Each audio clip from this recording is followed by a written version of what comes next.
Assalamualaikum warahmatullahi wabarakatuh. Nama saya Alia Fitriani dari kelas 11 IPS 2. Assalamualaikum warahmatullahi wabarakatuh. Saya Ismi Jian Sasabila, nomor absen 15 dari 11 IPS 2. Assalamualaikum warahmatullahi wabarakatuh. Nama saya Nadila Rizkyani Putri dari kelas 11 IPS 2. Assalamualaikum warahmatullahi wabarakatuh. Nama saya Nadia dari kelas 11 IPS 2. Assalamualaikum warahmatullahi wabarakatuh. Nama saya Putri Erina dari kelas 11 IPS 2. Assalamualaikum warahmatullahi wabarakatuh. Saya Yuspa Dewi Nur Patwa dari kelas 11 IPS 2. Persebaran wilayah Australis. Wilayah ini mencakup kawasan Australia, Selandia Baru, Papua, Maluku, dan pulau-pulau sekitarnya. Beberapa hewan khas wilayah ini adalah kanguru, kiwi, koala, platypus. Terdapat juga beberapa jenis burung yang khas wilayah ini seperti burung cendrawasih, kasuari, kakatua, dan kelompok reptil antara lain yaitu buaya, kura-kura, dan ular piton. Yang pertama, hewan endemik. Kebanyakan jenis fauna bagian tengah adalah hewan endemik di Indonesia atau yang terbatas di wilayah geografis tertentu saja. Fauna dengan karakteristik ini hanya ada di Indonesia, misalkan saja seperti binatang komodo dan anoa. Yang kedua, tidak berbulu. Karakteristik selanjutnya adalah kebanyakan fauna bagian tengah tidak memiliki bulu yang lebat, bahkan cenderung tidak mempunyai bulu. Contoh dari fauna ini adalah babi rusa dan juga tapir. 3. Burung khas. Indonesia begitu kaya akan ragam burung, namun fauna burung bagian tengah memiliki karakteristik tersendiri.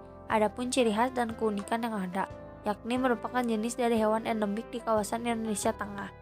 Contoh khas tersebut adalah burung maleo, burung rangkong, kangkareng, Sulawesi, julang Sulawesi, dan lain sebagainya. Jenis fauna Australis. Cendrawasih. Burung cendrawasih merupakan anggota famili Varadisae dari ordo Phascoformes. Mereka ditemukan di Indonesia Timur, Pulau Selat Torres, Papua Nugini, dan Australia Timur.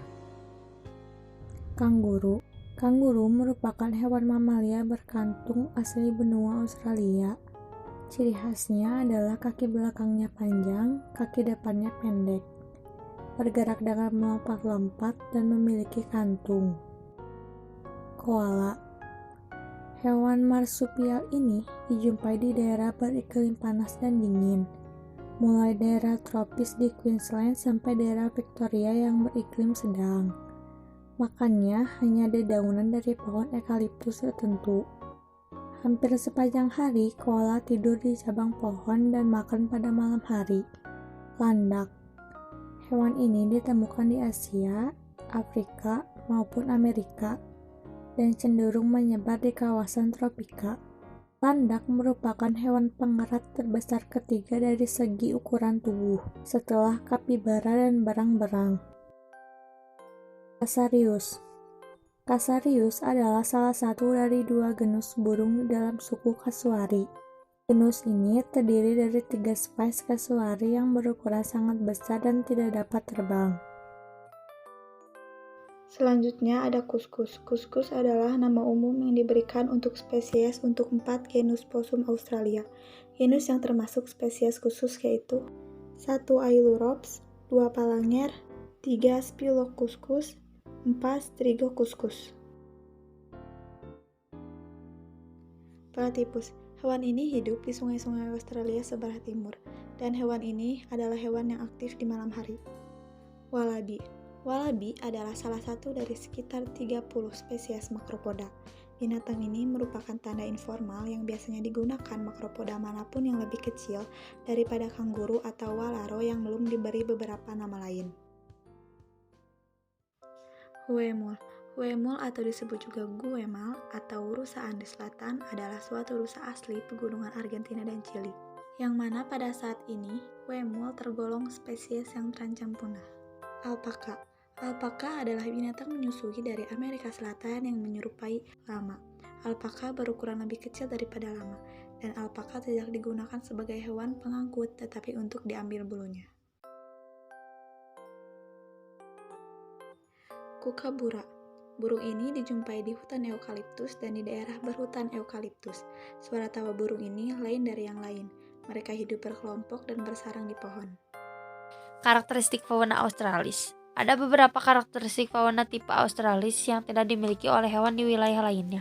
Adapun karakteristik tersebut diantaranya sebagai berikut. 1. Memiliki hewan jenis berkantung. 2. Terdapat jenis hewan bertanduk. 3. Memiliki sedikit tipe ikan air tawar. 4. Memiliki banyak jenis burung. 5. Binatang mamalia yang kecil. 6. Tidak ada kera. Selanjutnya, faktor yang mempengaruhi persebaran flora dan fauna. Yang pertama, iklim. Iklim yang berbeda di berbagai wilayah turut memengaruhi jenis tumbuhan dan hewan yang mampu hidup di masing-masing wilayah. Misalnya, pohon kaktus lebih tepat hidup di daerah gurun yang bercurah hujan rendah, tapi pohon kayu keras lebih cocok menempati daerah tropis. Yang kedua, tanah. Unsur-unsur kimia tanah diperlukan bagi pertumbuhan flora dunia. Kesuburan tanah berlainan di satu tempat dengan tempat lain. Inilah yang membuat jenis dan keanekaragaman flora berlainan di berbagai wilayah. Yang ketiga, suhu. Flora dan fauna akan beradaptasi dengan suhu lingkungan fisiknya. Kebanyakan tidak mampu hidup pada suhu ekstrim, terlalu panas atau terlalu dingin. Keduanya akan mudah hidup dan menetap pada wilayah yang suhu udaranya masih bisa diadaptasi. Yang keempat, kelembaban udara dan curah hujan. Kelembaban udara berkaitan dengan banyak uap air di dalam udara. Bagi tumbuhan, air turut membantu distribusi zat hara. Sementara untuk manusia dan hewan, air juga faktor penting dalam menunjang kehidupan. Yang kelima, sinar matahari. Tidak setiap wilayah akan diterangi sinar matahari setiap hari. Hal ini memengaruhi jenis tumbuhan dan hewan yang hidup di suatu wilayah. Pada wilayah tropis, tumbuhan berdaun hijau akan lebih mudah tumbuh karena diperlukan dalam proses fotosintesis. Yang keenam, angin. Salah satu kegunaan angin yaitu pembentuk karbon dioksida, lalu pemindah uap air dan kelembaban dari satu tempat ke tempat lain. Angin turut berperan pula sebagai penyebar biji-bijian yang akan tumbuh di wilayah lain. Yang terakhir, manusia, hewan, dan tumbuhan. Persebaran flora dan fauna juga dipengaruhi oleh keberadaan manusia. Misalnya, manusia berpengaruh pada kehidupan fauna suatu wilayah dengan konservasi, penangkaran, atau malah melakukan perburuan.